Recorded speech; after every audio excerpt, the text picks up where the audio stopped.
ہمیں دارے قدس پیچھے تو ہم نے دوسرے والے ٹاپک میں ضعیف روایتوں کو ہم حسن بھی تحریر پہ لے گئے ہیں، تو سر اب یہاں پہ بھی پھر وہ والا نہیں، اس میں قرآن مجید کی بہت واضح آیت ہے، ما اخرجنا لکم، جو ہم نے تمہارے لیے زمین سے نکالا اس میں زکوٰۃ، اور پھر عقل یہ کہتی ہے، عقل واضح طور پہ یہ بات کہتی ہے کہ دیکھیں سب سے، اب دیکھیں نا پاکستان جو ہے ٹاپ 10 جن فصلوں کی مطلب ان میں ہاں ان میں کیا ہے، ایک گنا ہے، ایک کاٹن ہے، ٹھیک ہے، بہت بڑی انڈسٹری ہے. گندم تو ہم باہر سے منگوا رہے ہیں، تو جو چیزیں ہم ایکسپورٹ کر رہے ہیں ان کے اوپر زکوٰۃ نہیں ہے، جو امپورٹ کر رہے ہیں ان کے اوپر زکوٰۃ ہے. مطلب وہ بات نا ایسی نان سینسی لگتی ہے. تو قول جو ہے نا شریعت کا ایسا نہیں ہے. بات یہ ہے کہ وہ جسے آپ کہہ رہے ہیں کہ جی نہیں یہ ہم دیکھیں، وہ بس آپ کی صرف ایک انڈرسٹینڈنگ ہے، سیدھی سی بات ہے.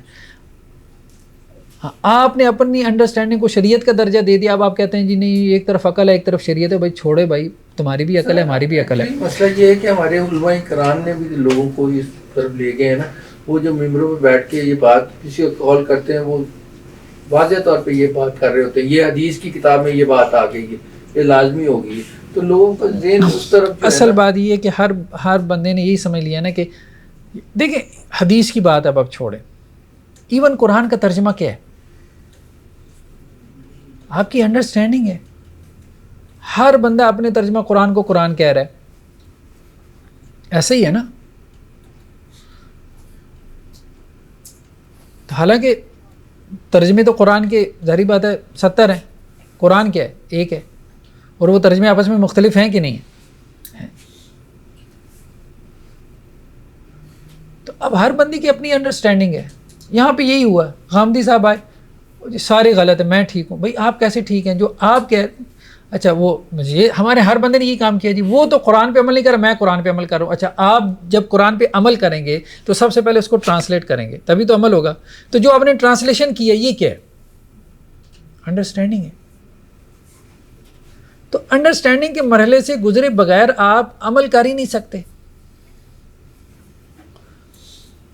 ڈائریکٹ قرآن پہ کیسے عمل کریں گے؟ آپ تو عربی ہیں ہی نہیں. مثال کے طور پہ خود عربوں کو بھی خیر قرآن نہیں سمجھ میں آتی، تو پہلے آپ کی انڈرسٹینڈنگ آتی ہے. انڈرسٹینڈنگ کا مین فقہ کا ترجمہ یہی ہے، انڈرسٹینڈنگ. فقہا کی نہیں تو آپ کی ختم ہو گئی. مطلب ابو حنیفہ کی نہیں تو فقہ آپ کی ہو گئی، ایکس وائی زی کی ہو گئی. سادہ سی بات ہے. تو آپ بیسیکلی فقہ پہ عمل کر رہے ہوتے ہیں. یہ بات ذہن میں رکھیں، یہ مت کہیں کہ میں تو کتاب و سنت پہ عمل کر رہا ہوں دوسرا فقہ پہ عمل کر رہا ہے. آپ بھی فقہ پہ عمل کر رہے ہیں. اوورآل آپ کی ایک انڈرسٹینڈنگ ڈیولپ ہوئی ہے، ٹھیک ہے.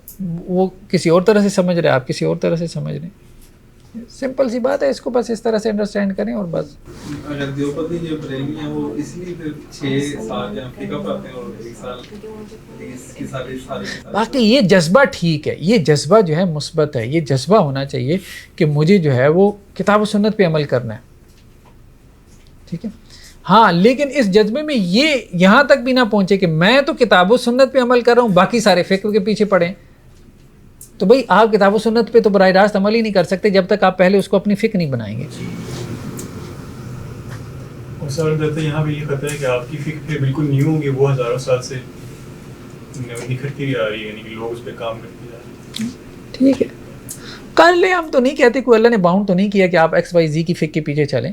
کہیں پہ بھی اللہ نے نہیں کہا کہ آپ امام ابو حنیفہ، امام مالک، امام شافعی، امام احمد، امام بخاری، امام ابن تیمیہ کسی کے فقہ کے پیچھے چلے. اللہ نے نہیں کہا، بات ٹھیک ہے. لیکن یہ ہے کہ یہ بھی نہ کہیں کہ جی وہ تو جو ہے نا وہ تو فقہ کے پیچھے پڑے تھے اور ہم کتاب و سنت کے پیچھے ہیں. آپ بھی بیسیکلی فقہ کے پیچھے ہیں، آپ بھی بیسیکلی فقہ کے پیچھے. اگر یہ فقہ نہ ہوتی تو اہل حدیث علماء میں کبھی اختلاف نہ ہوتا. سب سے بڑے دائی آج کون ہیں کتاب و سنت کے؟ اہل حدیث ہیں. اور 2 اہل حدیث مفتیوں کے فتاوی آپس میں نہیں ملتے. آپ اٹھا کے دیکھ لیں زکوٰۃ کے نماز کے مسئلے میں، ٹھیک ہے، نہیں ملتے. ہزاروں مسائل میں اختلاف ہے، ہزاروں مسائل میں.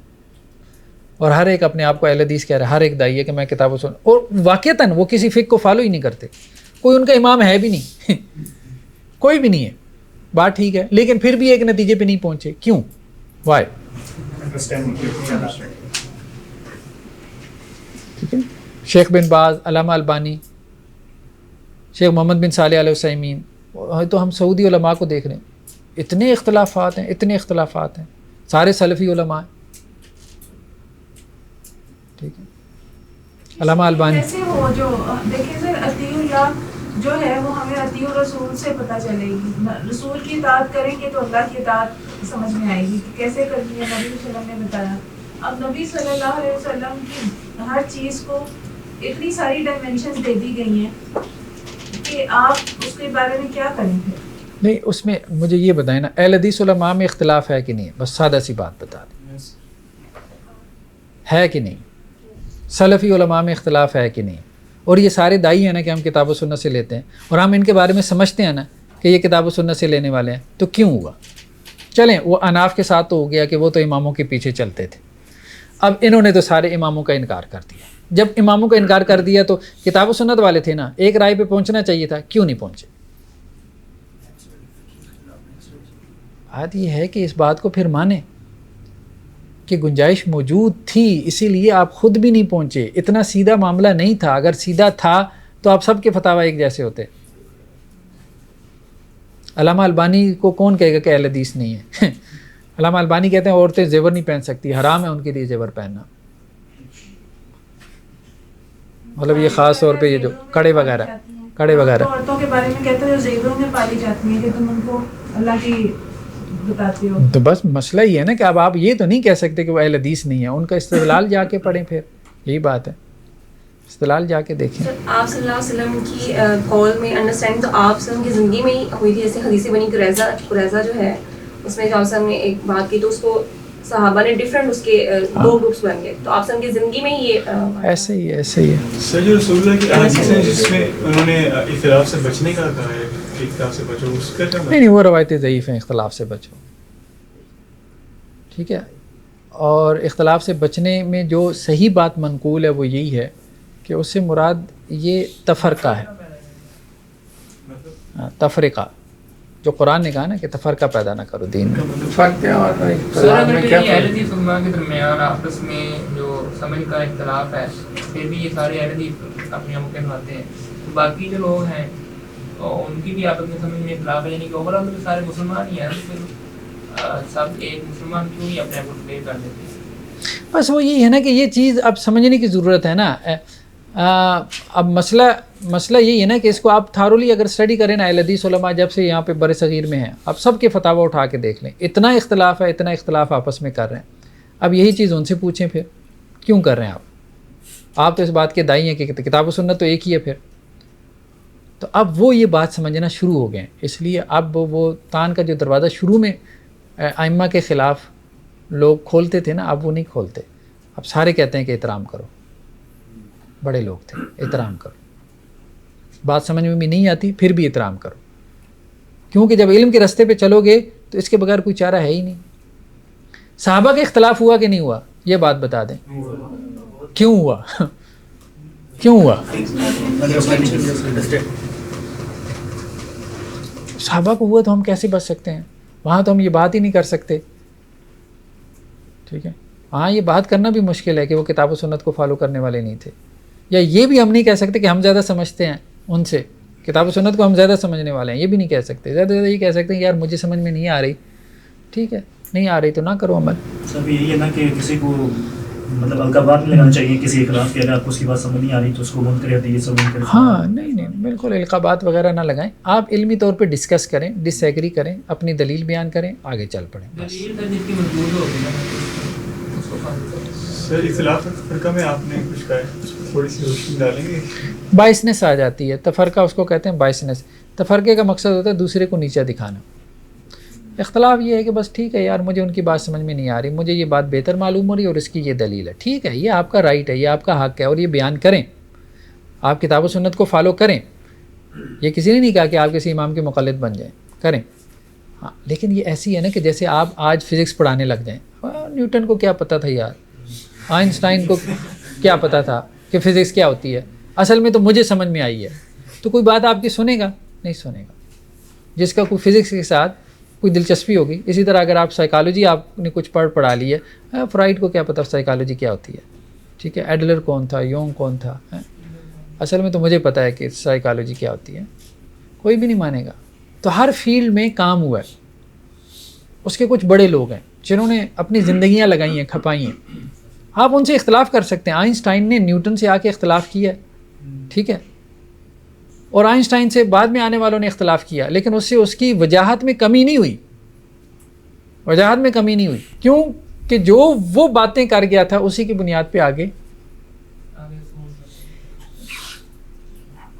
اگر شاہ اللہ دہلوی علیہ الرحمہ کی مطلب جتنی بھی غلطیاں نکال لیں، ٹھیک ہے، تو سب سے پہلے قرآن کی ٹرانسلیشن انہوں نے کی، فارسی میں قرآن کو ٹرانسلیٹ کیا. ہم تو سارے ترجموں والے ہیں، ترجموں سے پھر ادھر آئے ہیں.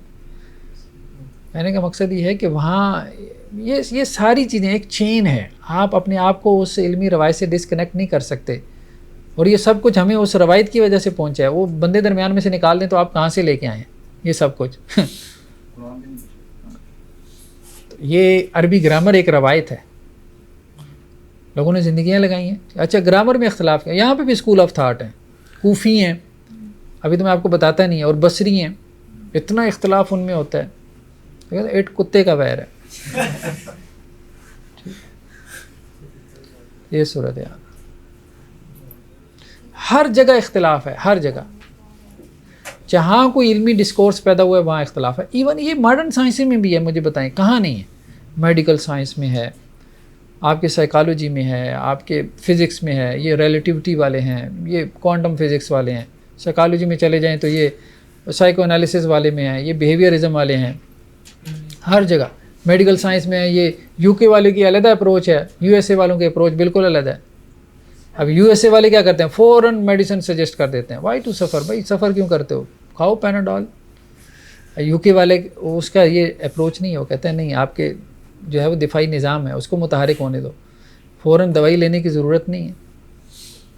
ادھر بھی سر ایک ڈاکٹر کی دوائی دوسرا ڈاکٹر کہتا ہے یہ دیکھ کس نے دی ہے.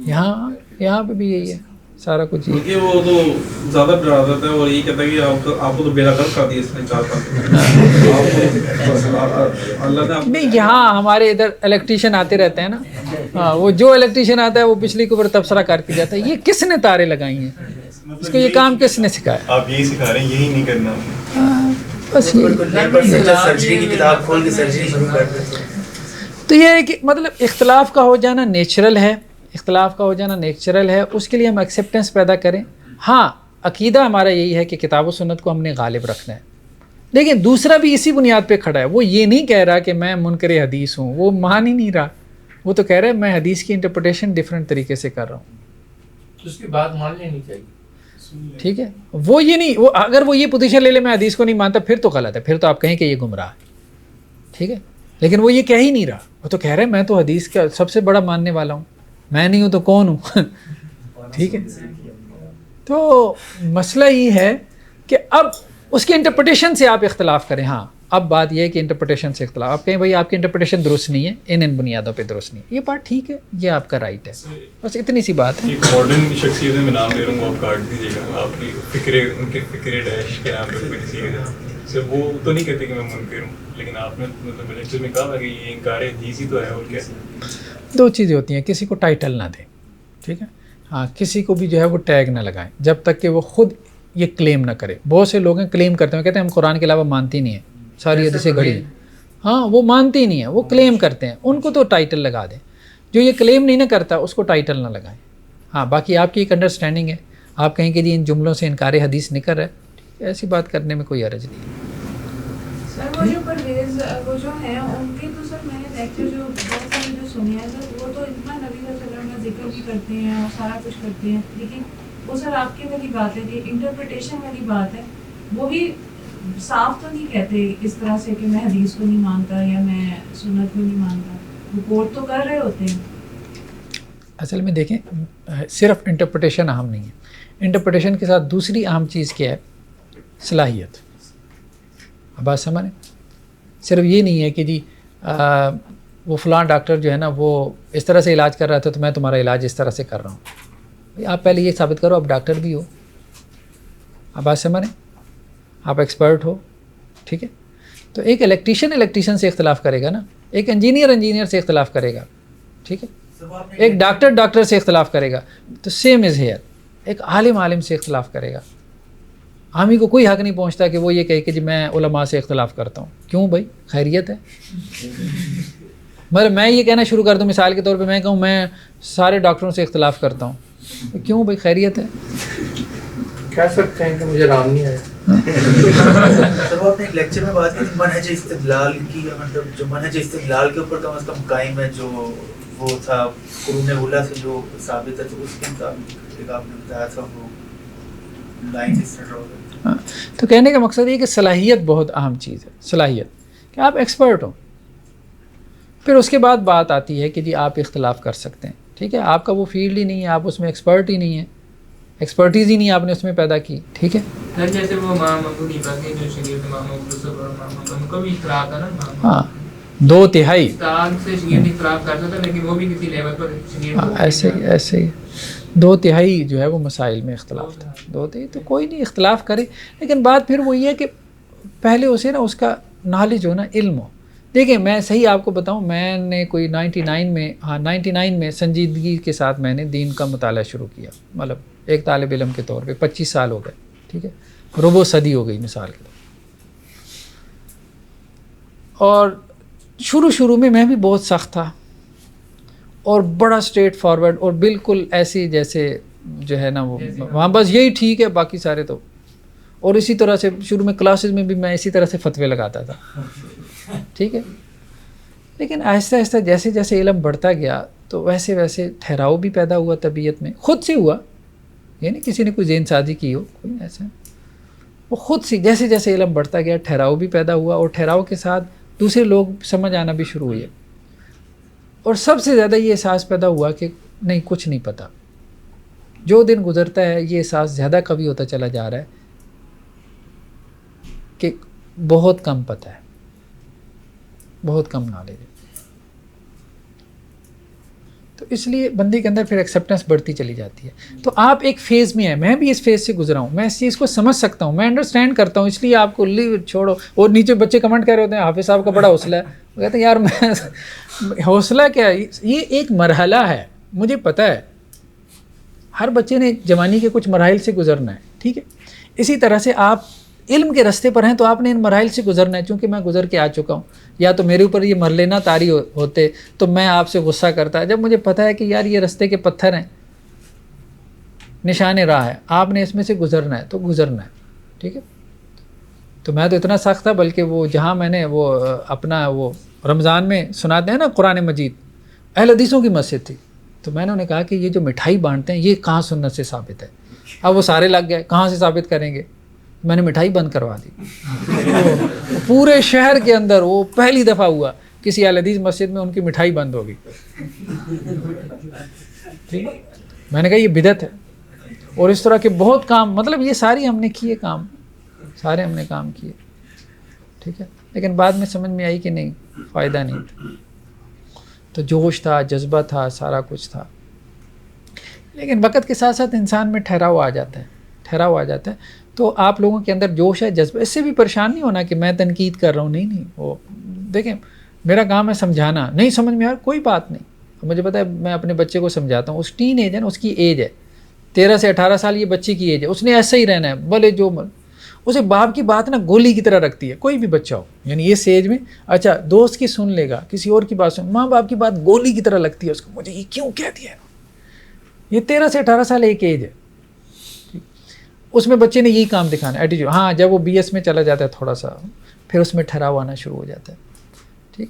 تو یہ ہے, یہ چیزیں ہیں, لوگوں کی نفسیات, کس طرح سے انسان بڑا ہو رہا ہے, یہ سارا کچھ, چلڈرن سائیکالوجی, پھر ٹین ایج سائیکالوجی, سارا کچھ, یہ ساری چیزیں ذہن میں رکھی.